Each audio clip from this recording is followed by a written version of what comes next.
23 faits incroyables concernant Amazon et Jeff Bezos. C'est ce qu'on va voir dans cette vidéo et je te garantis que tu vas apprendre des choses et aussi te marrer.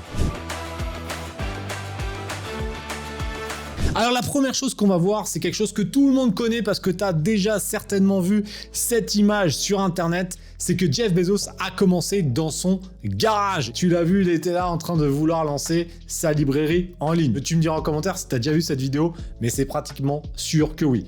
Le deuxième fait, celui-ci, c'est concernant le premier article vendu. Je vais te sortir le meilleur accent pour te sortir le livre qui s'appelle Fluid Concepts and Creative Analogies. Voilà, ça c'est le premier livre que Jeff Bezos a vendu sur Amazon. Le fait numéro 3, il est super intéressant, c'est que lorsqu'ils font des réunions, ils laissent toujours une chaise vide qui représente le client.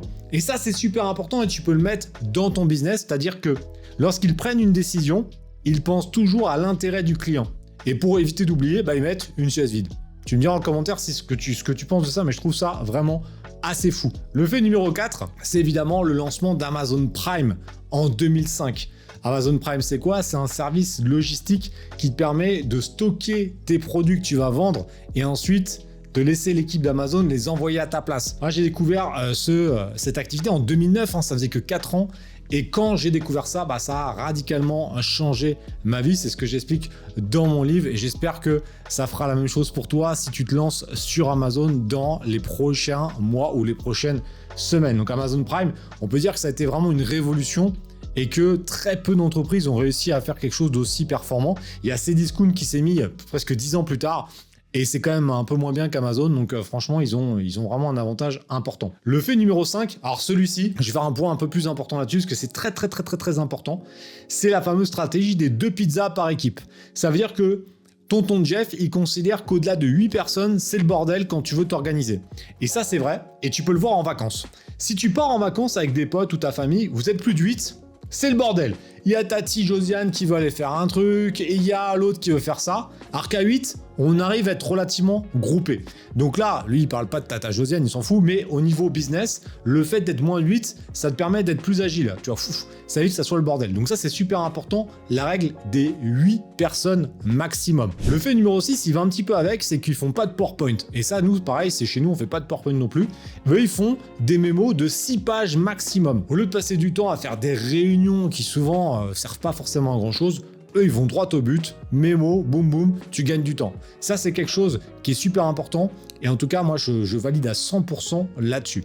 L'autre élément, c'est le service AWS. Donc en fait, c'est un service qui permet d'utiliser le cloud et ça, il faut savoir que le stockage de données, c'est quelque chose qu'Amazon fait depuis pas mal de temps et surtout, c'est une machine à cash monstrueuse qui joue énormément sur les bénéfices de l'entreprise. Et ça, peu de personnes le savent, ils pensent que c'est uniquement les frais quand tu utilises la plateforme Amazon. Évidemment, on se fait quand même pas mal taxer dessus, je suis complètement d'accord, mais par contre, AWS, c'est encore un niveau au-dessus. Concernant le point suivant, c'est la livraison futuriste. Il faut savoir qu'Amazon teste des technologies comme les drones pour pouvoir livrer des produits, mais aussi des magasins physiques sans caisse. Donc, je sais pas trop comment ça va se passer.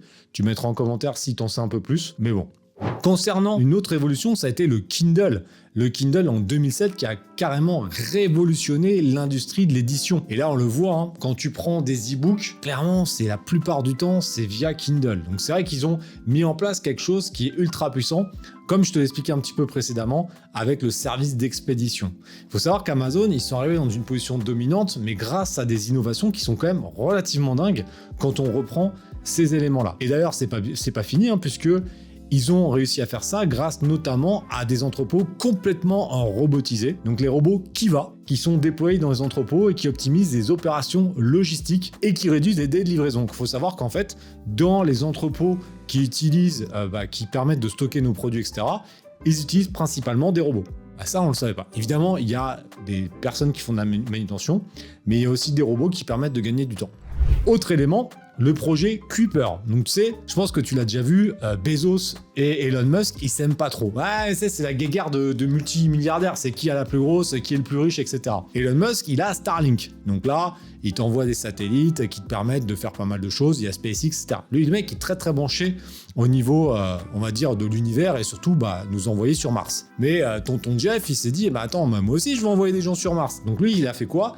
Le fameux projet Kuiper. Donc pour l'instant, il parle pas de Mars, ni des voyages interstellaires, même si on y est pas très loin, mais c'est surtout qu'il a un réseau de satellites qui te permet d'avoir une connexion Internet comme Starlink. Bon, ça, je savais pas.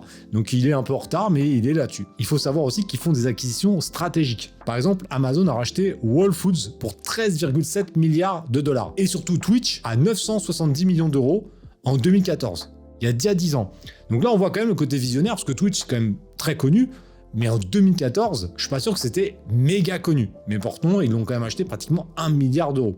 Ça, c'est quand même assez fou. Et enfin, je vais finir sur le dernier fait concernant Amazon, et après, on passera à Jeff Bezos, et tu vas voir qu'il y a pas mal de pépites également. C'est le logo. Le logo, c'est de A à Z avec une flèche. Et ça symbolise la gamme complète de produits et la satisfaction du client.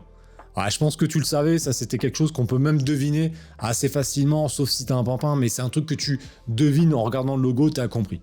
Bon, ça c'était pour la partie Amazon. Tu me diras sur les 13 combien tu en connaissais. Et me fais pas le mytho à me dire tu connaissais les 13, parce qu'honnêtement, j'y crois pas trop. Bon, maintenant on passe à la partie Jeff Bezos. Il faut savoir que ça a été le premier centimilliardaire. Waouh! Donc là, c'est-à-dire qu'il a franchi le cap des 100 milliards de patrimoine, ou en tout cas de valorisation, de fortune. Et là, maintenant, il a même dépassé plus de 200 milliards à son apogée. Là, je sais pas trop où ça en est, parce que ça dépend du cours de l'action, etc. Mais en tout cas, c'était le premier.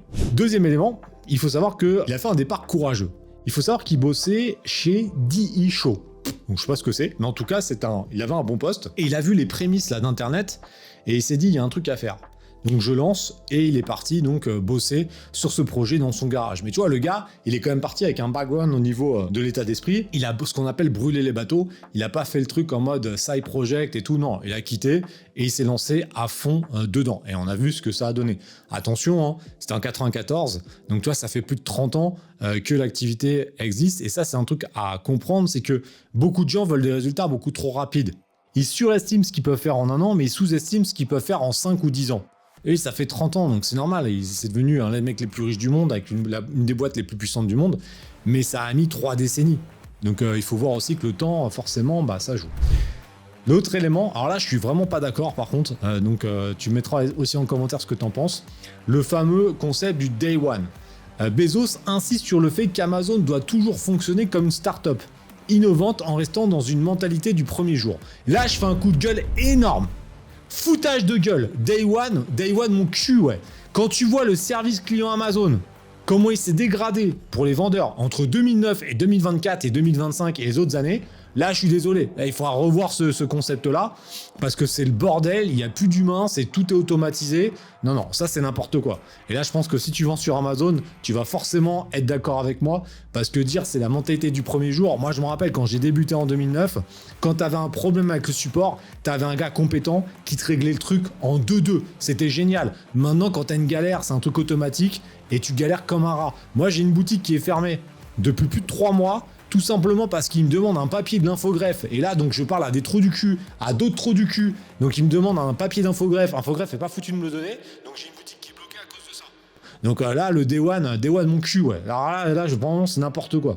Autre élément, le Blue Origin. Bezos, il est connu pour avoir fondé cette société qui permet des vols spatiaux. On en parlait tout à l'heure avec Starlink. Vous savez que c'est un peu la guerre avec Elon Musk. Et là, c'est Blue Origin, avoir pour un voyage stellaire, en espérant que le service client soit mieux géré que sur Amazon. Mais en tout cas, je sais pas si ça te branche. Moi, je trouve que c'est quand même pas mal de pouvoir voir la Terre et voir un petit peu l'espace. Je pense que dans une vie, c'est un truc à faire. Maintenant, ça vaut quand même un petit billet. T'as intérêt à lancer un bon business sur Internet et de faire du cash pour le faire. Mais en tout cas, c'est un truc, moi, qui me plairait bien de tester. Mais par contre, pas dans les premiers vols. On va attendre de voir un peu comment ça fonctionne. Et quand on voit qu'il n'y a pas d'accident et tout, peut-être y aller dans vague 2, vague 3, vague 4. On verra plus tard ce qui se passe. Autre élément, alors là c'est un truc vraiment de milliardaire, c'est que chaque milliardaire a ses propres moyens de communiquer. Et souvent ils achètent des chaînes télé ou des journaux. Il faut savoir que Jeff Bezos, il est propriétaire du Washington Post, qu'il a racheté en 2013 pour 250 millions de dollars. Et ça, c'est super important, parce que tout bon milliardaire doit avoir son propre canal pour pouvoir diffuser des informations.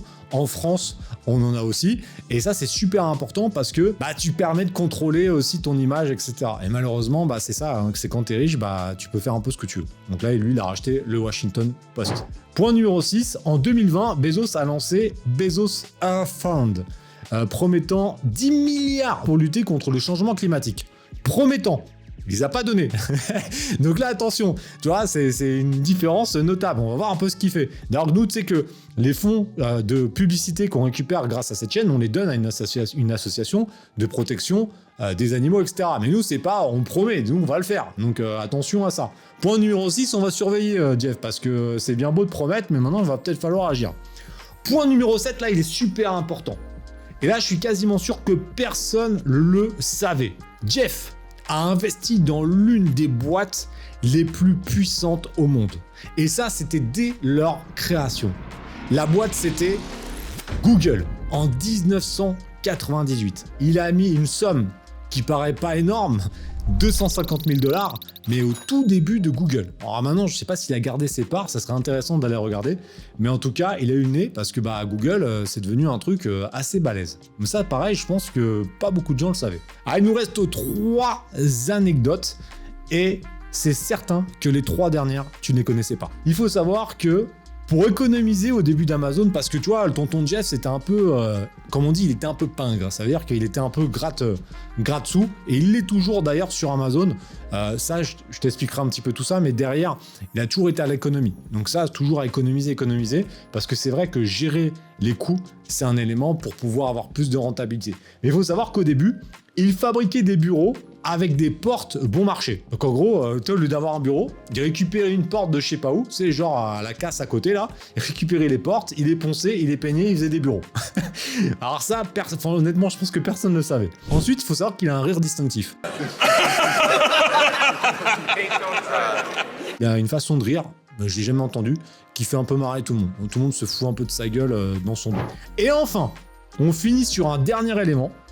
C'est un lecteur passionné. Il s'inspire de livres comme The Innovator's Dilemma pour anticiper les disruptions dans les industries. C'est-à-dire qu'en gros, et ça c'est super important, et je ferme mon ordi pour finir là-dessus, il regarde ce qui se passe dans d'autres industries pour essayer de comprendre comment la sienne va évoluer.